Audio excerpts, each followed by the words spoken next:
Good morning. I am Stephan Harvey, a member of UUCD's Life Odyssey Committee, and I'm very pleased this morning to introduce you to Peg and Neil Rutger. A little crazy, perhaps an introduction is not necessary.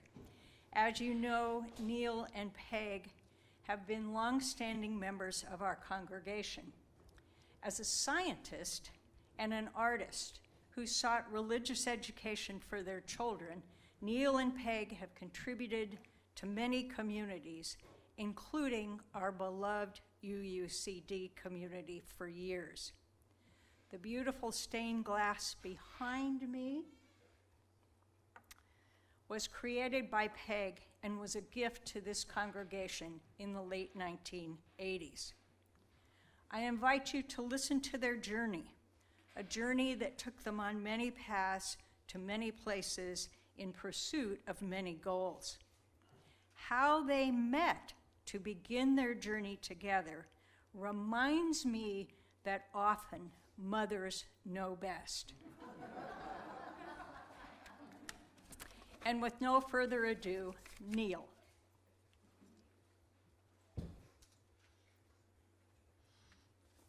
Well, thank you.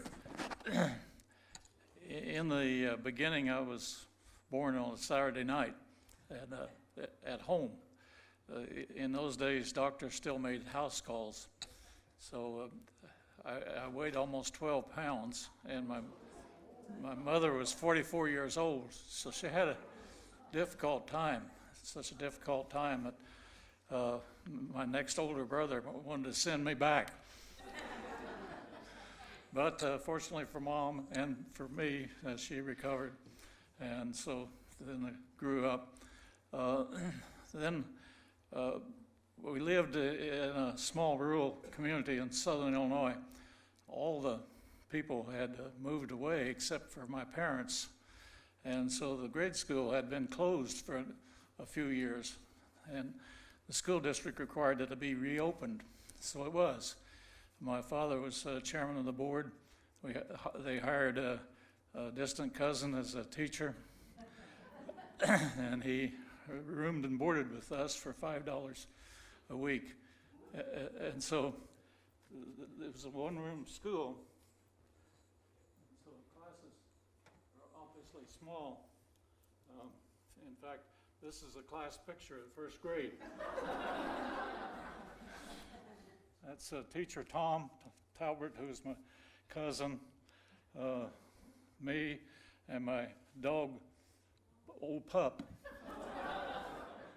He was given to me by my sisters as a Christmas present a couple years earlier, and I called him Pup, and then as he grew up, I called him Old Pup.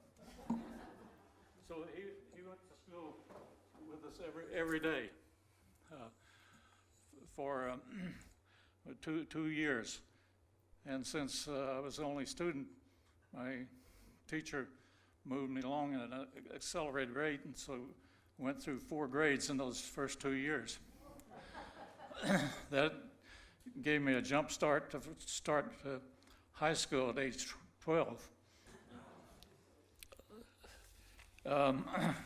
Well, as I grew up there in southern Illinois, I graduated in 1950, high school in 1950, spent 4 years on the farm and 2 years in the Army, 1954 to 56 in Germany.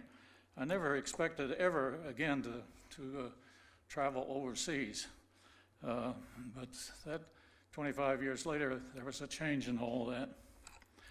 The first pivotal event, we organized our talks in terms of pivotal events. My first pivotal event was to begin college in January 1957. I got in on 3 weeks' notice at the University of Illinois. You could get in rather easily in those days, it seems. The veterans, since I'd been in the Army, the Veterans Administration provided the GI Bill, and I got $110 a month. That was adequate for a single guy in those days.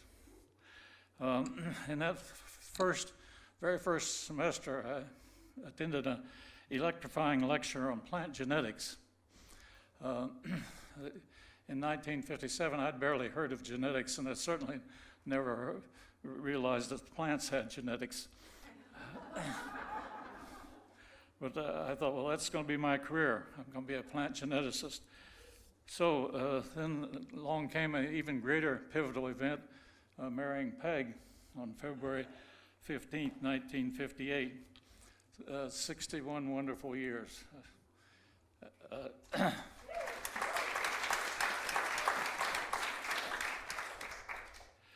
So the VA recognized this and increased my monthly stipend to $135. You can't really support a spouse on $25 a month. So Peg took various jobs. So anyhow, I finished my BS degree at the University of Illinois in 1960.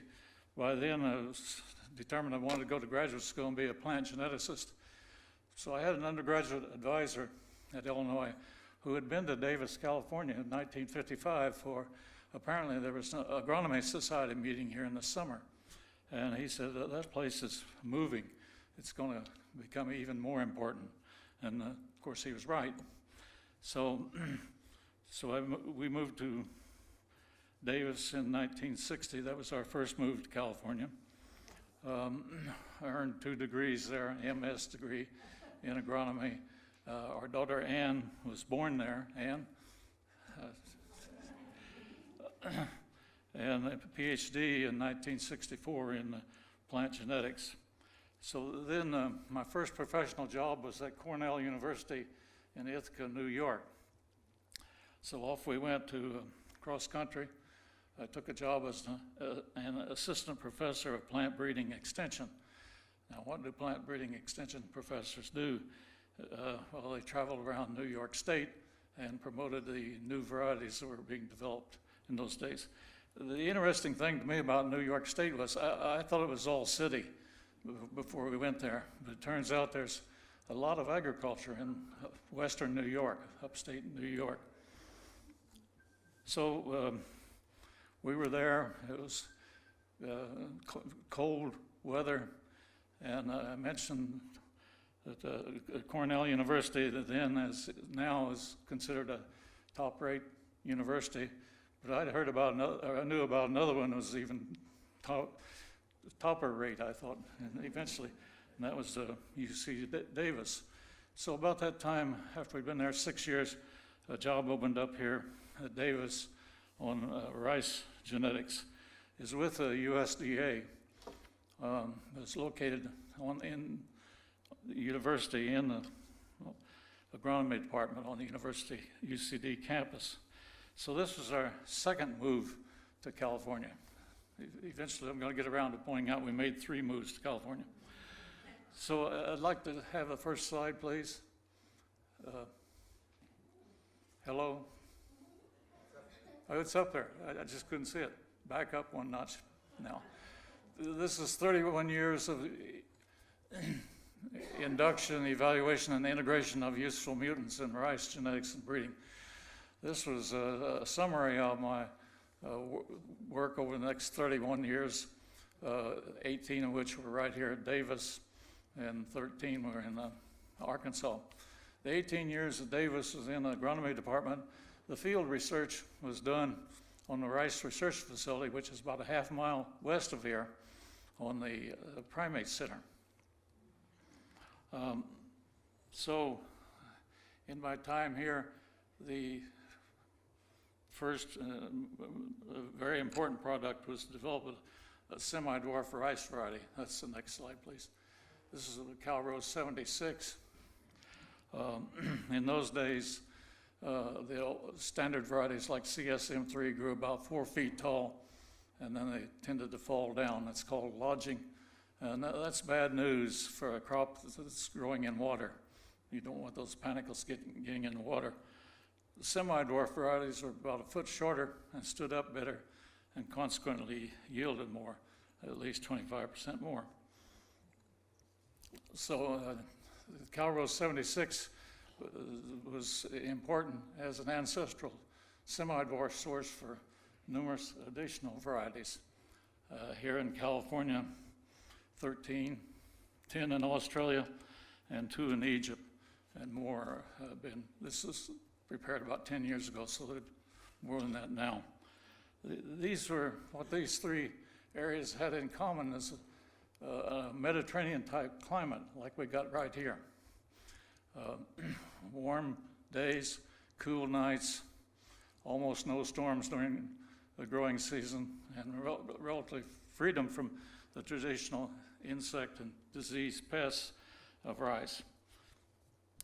So the rice did very well. I didn't mention Egypt earlier, but 2 varieties in Egypt. I had a hand in that. I never thought I'd go overseas again, but I made 12 trips to Egypt on this rice project, which the University of California had underway. So we'd go over there each summer during the growing seasons and see the rice grow, and then go back in the winter and review the results. So there was opportunity for family visits. Peg accompanied me on one of these visits, and so we rode the camels and went inside the Great Pyramid, which all I could think of when we were inside there is I hope they don't have any earthquakes. So we were. This had taken me through California the second time, 18 years compressed here in about 5 minutes. So then my agency took note of me and invited me to join a senior executive service and become an administrator. And we moved to Stoneville, Mississippi, which the USDA had 10 research locations in the 5 states there, in Mississippi, Louisiana, Alabama, Kentucky, and Tennessee. Traveled to all those, of course. So this map shows the rice in green growing into the U.S. What most of us didn't realize, I didn't either, is that half of the rice in the U.S. is grown in Arkansas, on that eastern side there. So that's a very important rice growing place, and our agency then decided it would be nice to have a National Rice Research Center there. So I was invited to become the director of the first Rice Research Center. I went there in '93, and next slide, yeah.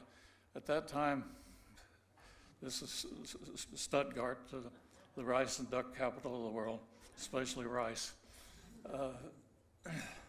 And we were located on the University of Arkansas lands. We didn't have a facility at that time. So one of the first things to do was to build a facility. So our agency first step was to have a groundbreaking ceremony in 1996. So here's some participants at the groundbreaking facility. That's me right here. And probably you recognize this fellow right here, Rich Rominger, the Deputy Secretary of Agriculture, who came out to represent the USDA. And behind him was Senator Dale Bumpers, who had appropriated the money for building this center.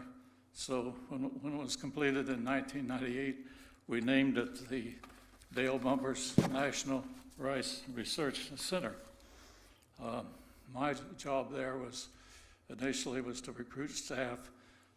Recruited 6 scientists over the next few years, a molecular geneticist, a chemist, a molecular plant pathologist, a cytogeneticist, another molecular plant pathologist. And you notice most of these people are very molecular oriented. then there was me. I was still doing conventional genetics and breeding. Next slide. And here's what I was doing in those days.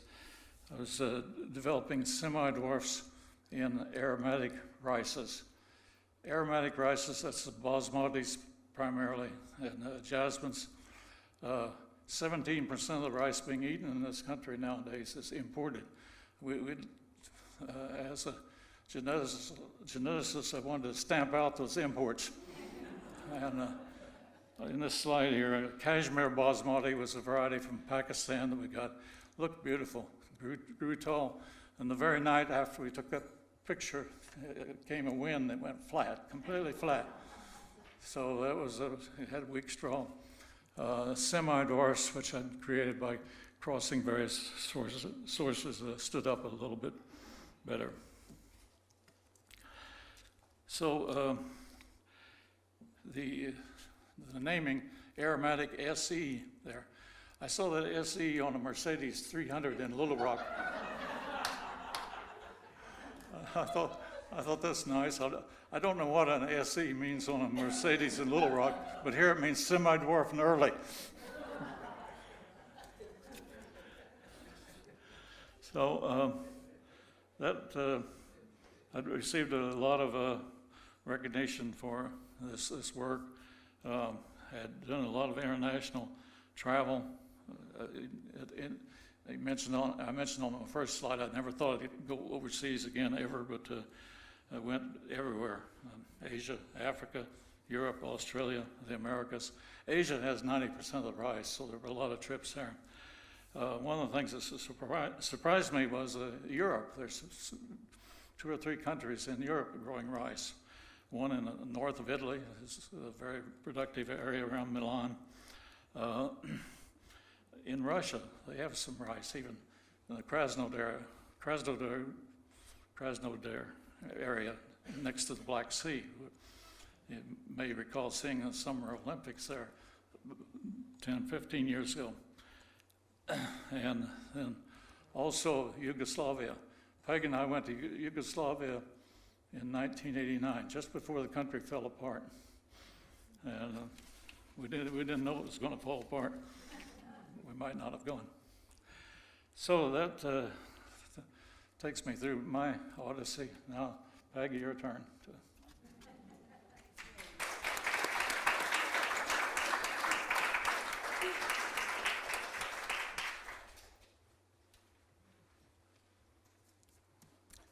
I don't know how I can follow him. Well, like Neil, I was born at home. Only my home was northern Wisconsin, not southern Illinois. And my family lived there until, 2.5, and we moved to upper Michigan, even colder, even more mosquitoes. But my father ran a big sawmill up there. And we stayed in that town, which was just a small mill town, until I finished kindergarten. Then we moved a little south of where we were. My father took a job in a bigger sawmill, had more big engines that he ran. And we stayed there till I was almost 11. In the summer of 1949, my mother, who ran our world, decided we should go to southern Illinois and visit my father's family. We hadn't done that. So nothing would do, but that summer when everybody was out of school, we went to southern Illinois and visited my grandparents and some of my aunts and uncles, and my mother loved it. I thought it was awful. It was so hot. I was born in Wisconsin for a reason. Anyway, she decided we'd move, and if she decided something, we did it. So in October then of 1950, we moved to southern Illinois. And as we pulled up to the farmhouse we were going to live in, we discovered every window was broken, every wall was smashed, every ceiling had holes in it. The vandals had enjoyed themselves. So what to do? Well, somebody was looking out for us because a neighbor down the road had just moved out and gone to town and their house was available. So we spent the summer, well, a whole year there while my father repaired this house. And we moved back in there eventually. So when we got to Illinois in October, my mother discovered there was a Catholic school. We were Catholics. We had to go. My sister and I went to this Catholic school, which was K through 8. A real eye-opener. When the nuns left for lunch, the kids went. When the nuns came back, they were fine. So I spent 1 year there. The next 2 years were spent in a one-room schoolhouse that, as the crow flies, was a mile from where I lived, but it wasn't a mile otherwise. And my brother was in high school. He was 4 years older than me. So one day my father went out and asked the bus driver if we girls could get on the bus and he could drop us off at the end of the road where the school was. And he was nice, he did that. So that first year in a one-room schoolhouse, I had the most wonderful teacher. She thought I was so talented. She had me singing in front of class and doing artwork, and I just loved her. And then she was gone. The next teacher didn't think I was anywhere near bright.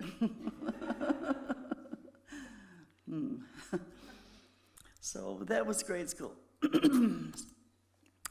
On to high school. Oh, what a difference. All kinds of rooms, all kinds of things you could do. First year I was assigned what I was supposed to do. They gave me a test, a math test. They put me in algebra. Well, I got through it, but it wasn't my favorite subject. And I didn't know I could take art until the next year. So I found out about art, and I found out about choir, or chorus. And those are my two loves, of course. So every year I spent as much time as I could in one or the other of those.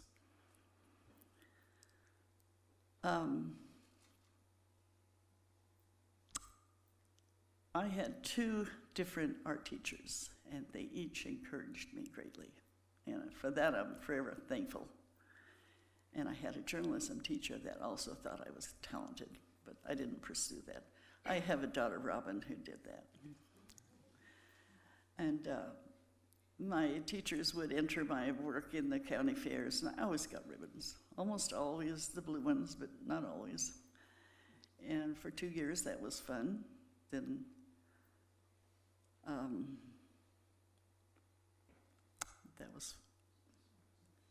it was the last 2 years that my work was put in. Before that, the teachers didn't bother with the students' work.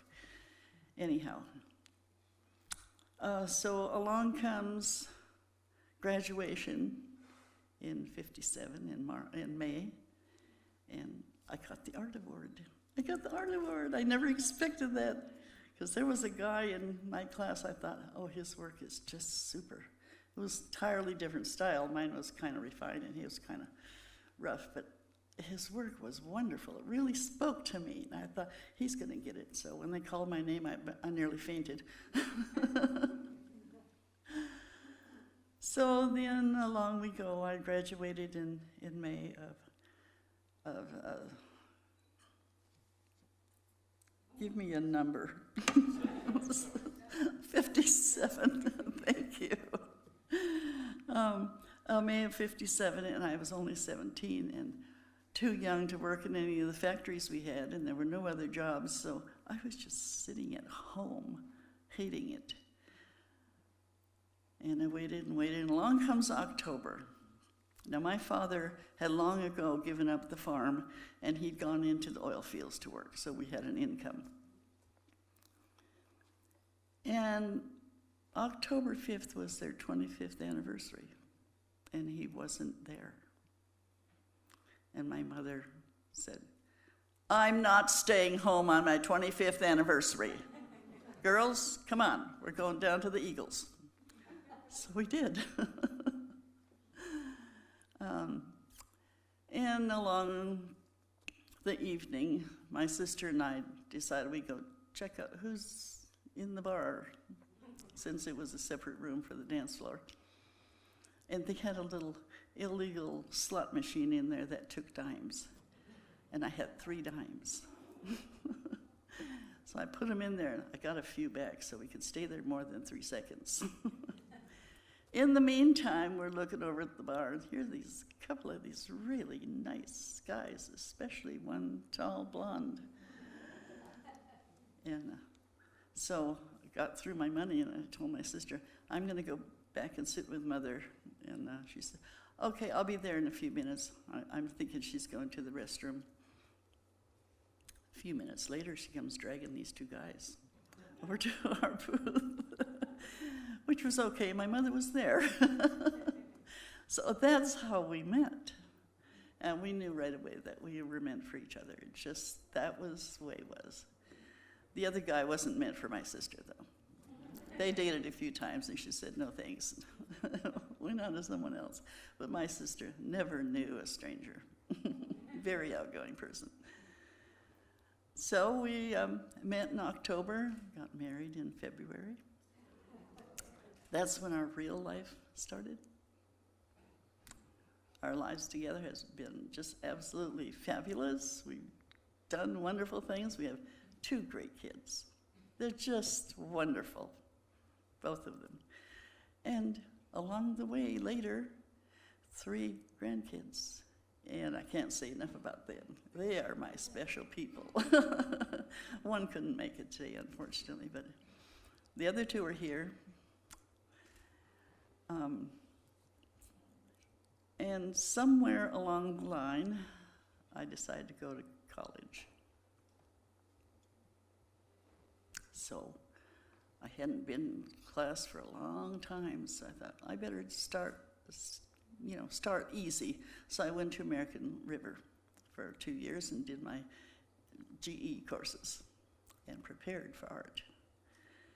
And when I got that finished, I went to Sac State and majored in art and got a teaching credential.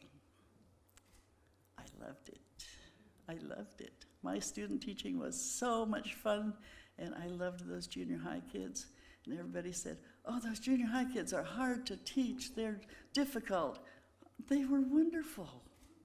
They were just wonderful. They didn't know everything already, and they were willing to try everything. And I got some great work out of them.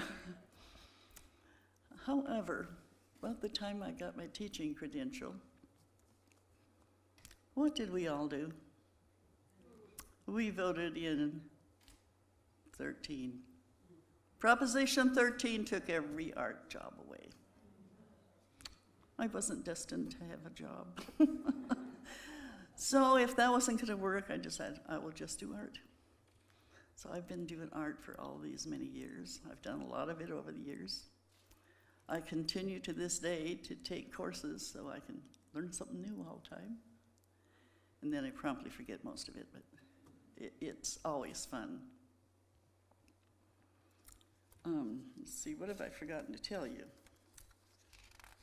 Oh, we've lived in various places, about 5 different places, and every place, since we left Illinois, I've been involved in community affairs, and many times in church too. And we finally stayed still long enough. Well, the first time we came to Davis, when Neil was a grad student, they had a thing called Agronomy Wives Club. That was great. I'd always been pretty shy. You wouldn't know what I know, but I was. And the Agronomy Wives Club got all of us grad student wives together once a month or so. And I got an opportunity to learn to play bridge and do various things. It was just great time. And once a year, we would give the faculty wives a tea party. We always had to borrow somebody's tea set, but they were nice. They let us do that. I was looking forward to the time when maybe I'd be a faculty wife and I would have a tea set. well, that never quite happened. I have the tea set. But by the time we came back here, there was no Agronomy Wives Club anymore. So in Ithaca, my kids were little. Robin was a baby, Ann was 2.5. They had a nursery school, so my children had to go to nursery school. And I participated in that, of course. I was always participating in something. And in the place we lived in Ithaca was outside of town, about 6 miles, called Ellis Hollow. Really nice, beautiful place. Everything around Ithaca is beautiful, though. And so we participated in the Ellis Hollow Fair, which was a 3-hour fair once a year. And everybody in Ellis Hollow made things to go to the fair and cooked food and so on. And people came from everywhere. I mean, everything was gone within 3 hours. It was just amazing to me. And we also had a community newsletter, which I helped do. Then we came back to Davis. And our children were old enough then, we wanted them to have some kind of a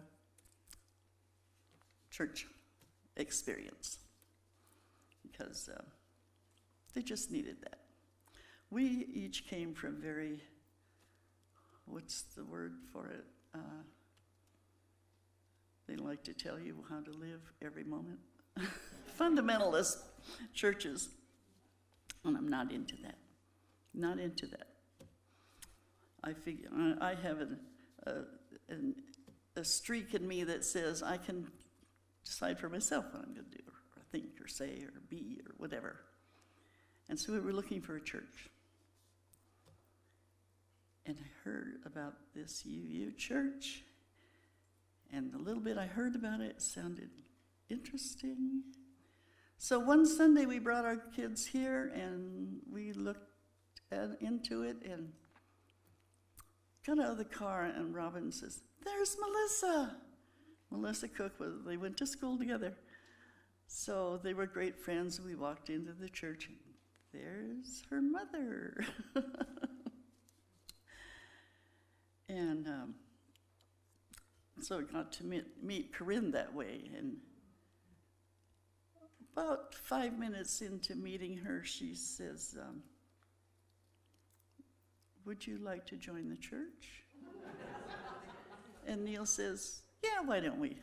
It seemed like a nice, so we signed up. And then as soon as our names were not quite dry, she says, "And would you like to head up the cleaning committee?" And of course, what could I say? Okay. Who's on the committee? She says, "Oh, you have to get your own." I didn't know anybody here.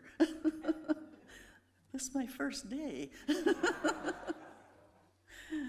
So I ended up doing it myself. So it kind of evolved over the next 3 years, and I had something to do with it the second and third, but mainly other people were cleaning by then. And something else I got involved with Corinne and another lady, I can't remember her name right now, I see her face though, was Thanksgiving dinners. If, you had no place to go and you wanted to have dinner with friends, we cooked up Thanksgiving dinners for several years. And one of the wonderful things that I got to do was join the choir. Oh, that was great. I loved choir. Okay, and when we went on to Mississippi, I liked to participate in things. So I joined the Chamber of Commerce Arts and Crafts Fair, and I was the judge for the fair also. I was also involved in the garden club. I'd never been in a garden club before, but if people find out you're willing to work, they make you president of everything. And then you have to work. And I was also participated in the Newcomers Club. And I had office and everything. It was really a busy life. And we participated in, Neil never told you about our Odyssey for churches. We wanted to find a church, and there was no UU church anywhere around there. So each Sunday we'd go to another church. And this was while I was still going back and forth, and so I only had one dress. So we couldn't go to the same church twice.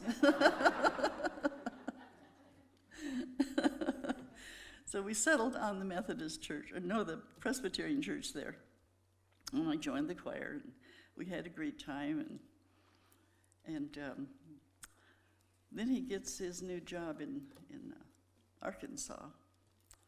And he goes off and leaves me to sell the house, which is okay. But along comes the most horrible ice storm Mississippi ever had. Ever. We didn't have some of the stuff for months and months. First of all, we were without electricity, without water. We did have a telephone, one of the few that were still working, and we had a gas fireplace and a barbecue. But there were no stores, there was no gasoline, there was nothing. So because we had a phone, I could call Robin, who was off on a new job in another part, and Neil was going back and forth because he didn't want her to be alone. So I called them and I said, bring water, bring a chainsaw, bring gasoline. We have nothing. And be careful because there's this much ice on everything. And all the trees were falling down and all the limbs were falling off and the booming went on like cannons. Anyway, we got through that. Finally, went off to Stuttgart. Okay, here I come, Chamber of Commerce. Ag Committee this time. I helped, among many other things that the Ag Committee did, was organize an annual rice luncheon for the legislatures in Little Rock. We cooked all the rice.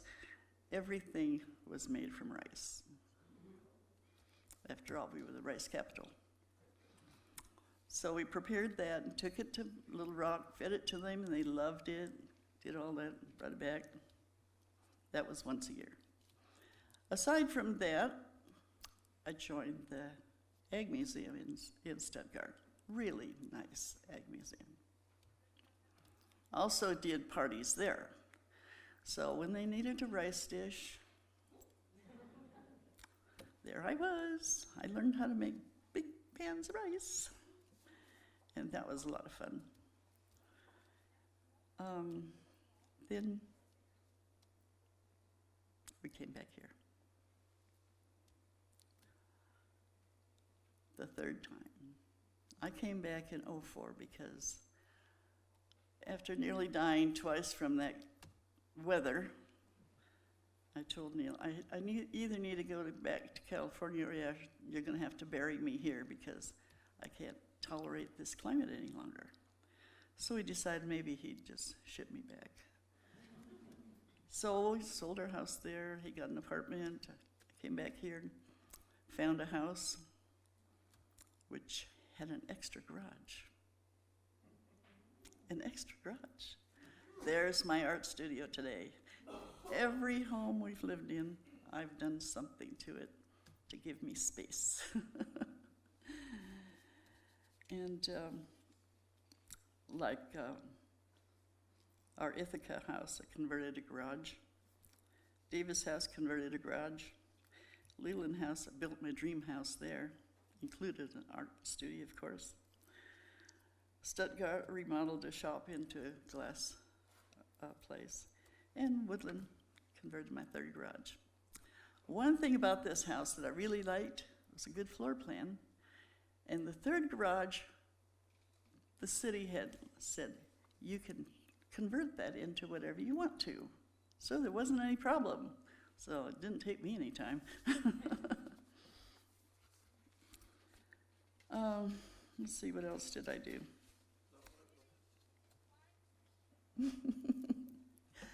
Oh, I'm sorry? Well, most of you know that I'm a glass artist.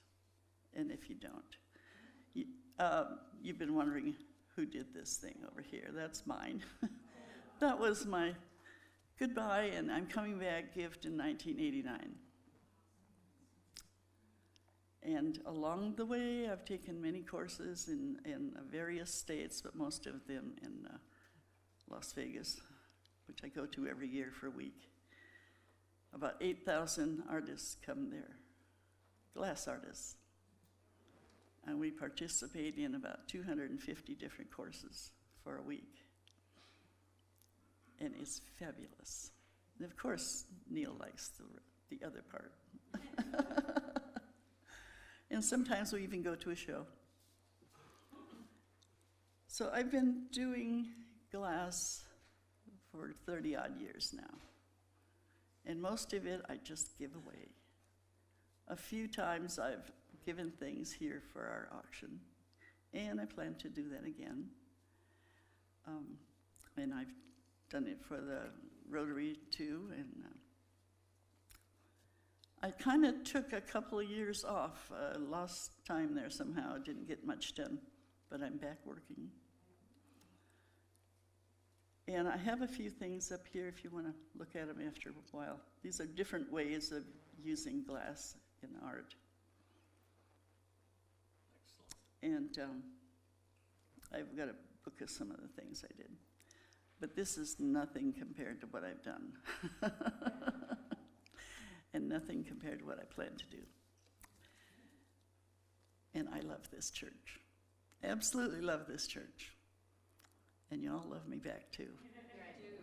And thank you.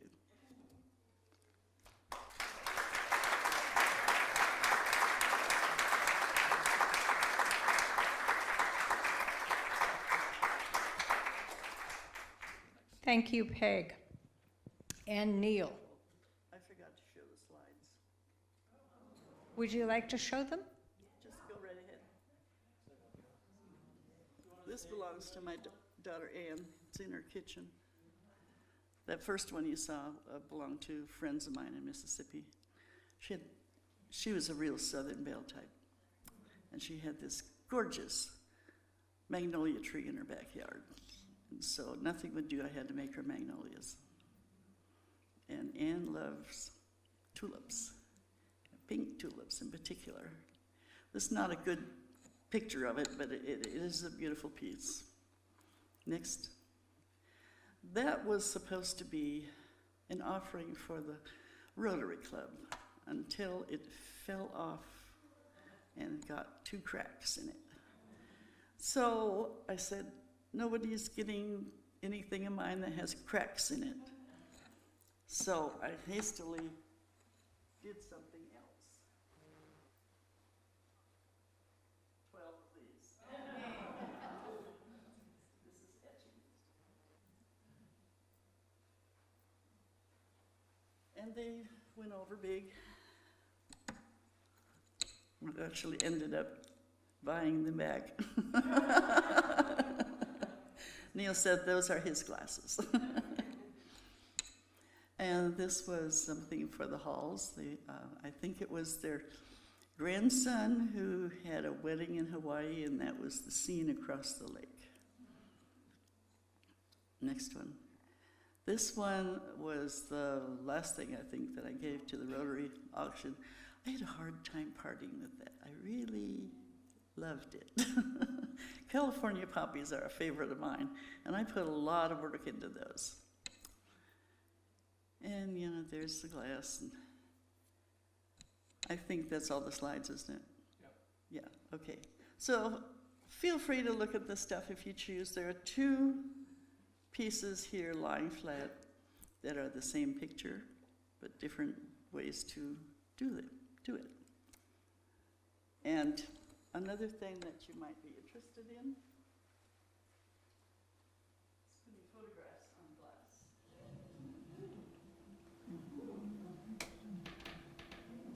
They don't have to be seen. This is Neil as a grad student, and this is his Calvo 76. And I thought this glass was appropriate. Kind of like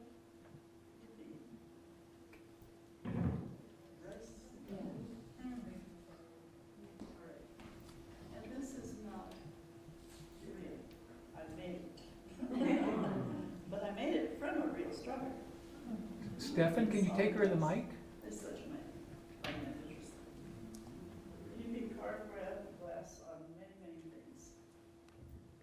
And now that I'm done, she hands me the microphone. Oh, one thing I might point out. Before I learned how to do that stuff, I did this, which is a hand etched thing of Cal Rose 76. Once I learned to do that, that was a lot more fun. Thank you so much.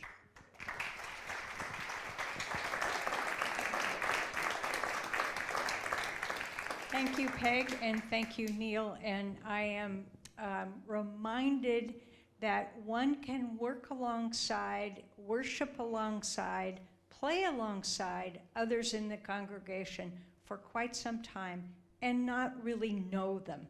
I have had the distinct pleasure of working with Peg and Neil, I had, on the committee, Celebration of Life committee. I knew Peg as the lemonade expert, and I knew Neil as a scientist and a man who could fix anything. But little did I know that they were both born at home and had led such rich lives, not only in the Midwest, in the East, the South, and California. And what we'd like to do now, we being Neil, Peg, and I, is have a very brief conversation. I have a couple of questions for the Rutgers.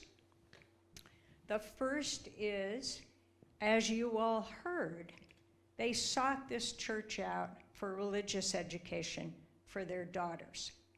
Can one or both of you comment and share with us why religious education was important for your daughters? We hoped that it would back up our values, and it did. This church has the same values that Neil and I have, and I think our children benefited from coming here. At least I hope so. And speaking of Anne and Robin, I beg your pardon, I'd like to introduce the family, if you would all stand so we can see, and then I will give Peg or Neil the mic to introduce them individually. Okay, I mentioned Ann earlier. She's standing up there with her husband, Nathan. Our second daughter, Robin, who was born in New York, by the way, right after we got there. Even her husband, Bruce, and her children, John and Rachel. And we mentioned that Rich and Evelyn Rominger, who we got to know in a church here many years ago, we didn't know that they had a young son, and they didn't know we had a young daughter, but those two eventually sought each other out, and so Robin and Bruce got married, and Evelyn, I guess we thought that was an arranged marriage, right? Yeah. Who arranged it? I think they figured it out themselves. And by the way, all these folks came to my retirement party in Stuttgart, Arkansas, on January 4th, 2007. So, immediate family and Rich and Evelyn, and let's see, other grandson Justin, all came to our center there. That was actually Rich's third trip to the Dale Bumpers National Rice Research Center, so it was a frequent visitor. Neil forgot to tell you, we have another grandchild. Ann's daughter, Audrey, couldn't come today, but we love her. She was our first grandchild. Thank you, Peg and Neil. One final question. on this morning's, now afternoon's, Life Odyssey. And that final question is, did Unitarian Universalism influence decisions you made at home, in the workplace, or in the community? Not really. I was already a Unitarian and didn't know it. This church just fills the bill for me, and I think for Neil too. Yes, I say the same thing. And with that, thank you all for coming. I invite you to talk with Neil and Peg and members of their family and observe Peg's beautiful artwork. Thank you very much.